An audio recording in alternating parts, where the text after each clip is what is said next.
สวัสดีค่ะ Welcome to Hot Thai Kitchen. So as you may know, my second book recently came out, Sabai, and 10 days after the book's release, my publisher called me and said, "We have completely sold out of Sabai." I was shocked, but also really grateful for all of you because I know that most of those sales came from my YouTube followers. So thank you so much for making this book a smashing success. I wouldn't be here without you. This book wouldn't be here without you. So as a thank you and to celebrate, I'm going to demo one of the recipes in this book, No-Skewer Chicken Satay. And I want to do this because even with a written recipe, a visual demo is always helpful, right?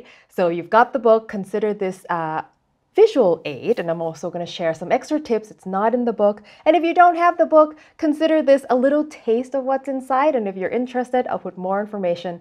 The link is in the description below. All right, let's get started. Let's start with the marinade. In a mortar and pestle, I'm going to add coriander seeds, cumin seeds, white peppercorns, and then grind that into a powder. A coffee grinder will also be just fine for the job. Add some brown sugar, salt, turmeric powder, cinnamon, tamarind, and coconut milk. The coconut milk is the secret to juicy chicken because the liquid is going to get absorbed into the meat and the fat will keep it moist on the grill. Transfer all of this to a mixing bowl.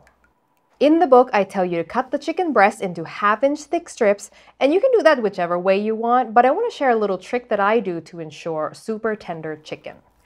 First, if the chicken has tender attached, I like to remove it and make it its own piece, and it's going to be the best piece, by the way, so you might want to just save that for yourself. Before you start slicing, take a look at the direction of the grain, which runs this way, and then you want to slice against it, and this will ensure the most tender pieces. I like to slice diagonally rather than lengthwise because it gives me pieces that are better size. Now, slicing against the grain is not critical for chicken because it's not a tough meat to begin with, but it'll still make an appreciable difference, especially if you accidentally overcook it, which is easy to do for a small piece like this. Here's a bonus that is not in the book. If you're more of a thigh person like me, you can do thighs. I like to remove this chunky piece to even out the thickness a bit, and also anything that's dangly, take that off so that it doesn't fall through the grill grates. If there are big bits of fat, you can trim that off so that it doesn't render and drip and then cause flare-ups. You can leave it whole or you can cut it in half lengthwise to get that satay shape. Then you just put all the chicken into the marinade and give it a good mix. If you can do this a couple hours in advance, great, but if you didn't plan ahead, just let it sit while you make the peanut sauce. Now that we've prepped our chicken, I need to tell you a secret.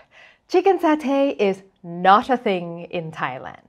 99% of satay that Thai people eat is pork. In fact, I had never seen chicken satay until I came to Canada, and I remember being like, what? Why? But most restaurants in North America do chicken satay instead because it's the most popular protein and it is the cheapest. Now today in Thailand, you might find chicken satay in some touristy spots or in Muslim communities, but for the most part, the satay that Thai people eat is still pork. This is why I just didn't share a recipe for chicken satay for 14 years into my YouTube career because it just wasn't a thing. But when I wrote Sabai, the whole point of the book was to make Thai cuisine as approachable as possible. And it is just undeniable that here chicken is the most approachable protein.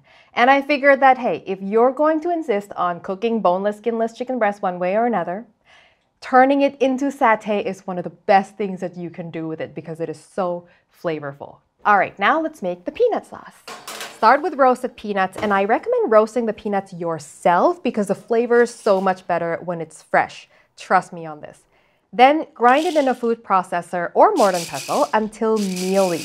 Do not turn this into peanut butter. We want texture, and for God's sake, do not use peanut butter instead. Add about 1/3 cup of coconut milk to the pot and then bring it to a boil. Add some red curry paste and stir it frequently for about 3 minutes until it's very thick. For my recommended curry paste brand, check out my Thai curry paste review video. Once you've got a very thick paste, you might even see coconut oil separating from the paste like this. That's your cue that the paste is now frying in the oil rather than just boiling in the liquid, exactly what you're going for. Add the remaining coconut milk, the peanuts, some tamarind for acidity, and some palm sugar. Let it simmer, stirring frequently until it's thickened into a dip consistency, and this should take you about 5 minutes.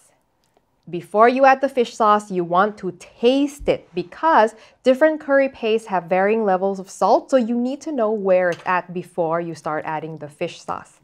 And that's it. So now that I've told you that chicken satay is not a thing, I'm also going to tell you that peanut sauce is also not a thing in Thailand. Now don't get me wrong, satay sauce is a thing, but that smooth peanut buttery sauce that you see in bottles on store shelves or in various online Thai recipes, that is not a thing, okay? Peanut butter is not a Thai ingredient, and we do not have this generic peanut sauce that we use to put on things like it were ketchup. Satay sauce is only served with satay and under no other situations. So now that I've got all my rants out of the way, let's grill. So we're gonna skip the dreaded skewering and go straight to grilling because who's got time to skewer on a weeknight?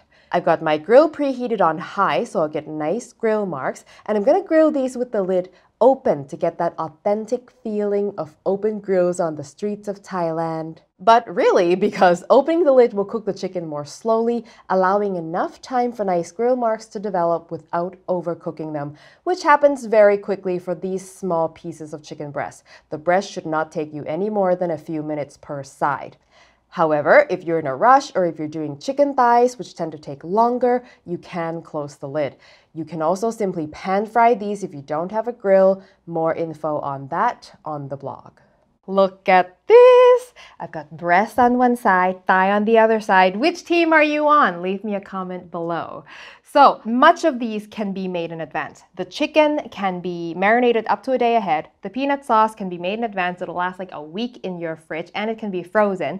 But if you didn't do any of it in advance, you can do everything all in one go. Start with the chicken, then while it's marinating, you go make the peanut sauce. By the time you're done the peanut sauce, the chicken is ready to grill. Easy peasy. Once you eliminate skewering, everything is rainbows and unicorns.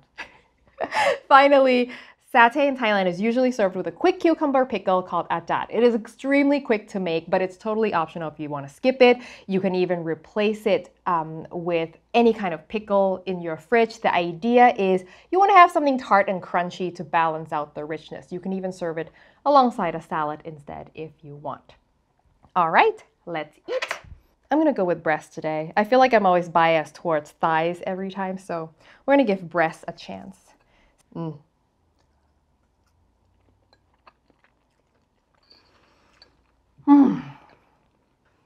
Honestly, if you've been following the show, you know that I'm not a chicken breast person, but this I have zero problem with. This might be my favorite way to eat chicken breast, period, because the coconut milk makes this so super juicy. Even if you did overcook it a little bit on the grill, it has absorbed more liquid to give you a bigger buffer. And that sauce, man, I mean, I did say that satay is the only situation that you should make this peanut sauce, but it's like good on everything. Like put it on toast, put it on tofu, put it on your broccoli. It's so good. Anyway, thank you once again for your support of my book. I am I feel so lucky every day that I have all of you. Thank you so much for your support of my work, of my videos, of my book. I couldn't do this without you. And a special thanks, of course, to our Patreon members who directly support the show. If you want to know what that's all about, how you can get direct contact with me and watch the show ad-free, you can check out the link in the description below. Thank you as always for watching, and I will see you next time. Sawadee ka.